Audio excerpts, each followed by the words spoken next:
बिस्मिल्लाहिर्रहमानिर्रहीम। मोहतरम नाज़रीन व सामीन, आज की लैंग्वेज टिप के साथ नवीद साबरी हाज़िर खिदमत। आज हम बात करेंगे वेट फॉर और वेट ऑन की। I waited for him for 2 hours। और दूसरा सेंटेंस देखें, while she was ill her husband always waited on हर।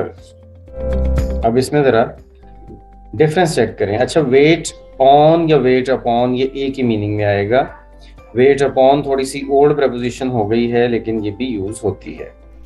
अच्छा, अब देखना ये है कि जब हम वेट फॉर लिखते हैं तो इसका मतलब है इंतजार करना।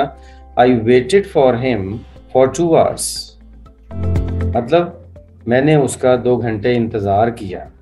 और जब वेट ऑन होता है तो इसका मतलब होता है सर्व करना, जिसको कहते हैं ना खिदमत में हाजिर रहना। तो ये जो खिदमत में हाजिर रहना है उसके लिए हम वेट ऑन या वेट अपॉन यूज करेंगे।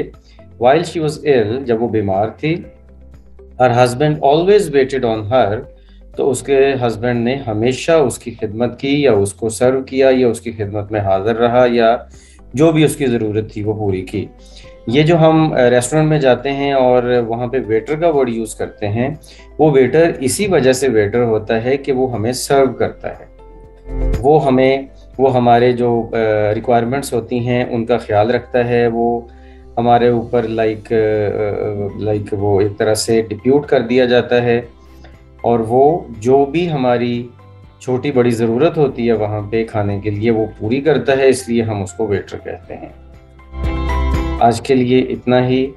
नेक्स्ट लैंग्वेज टिप के साथ दोबारा हाजिर होंगे, तब तक के लिए अल्लाह हाफिज़।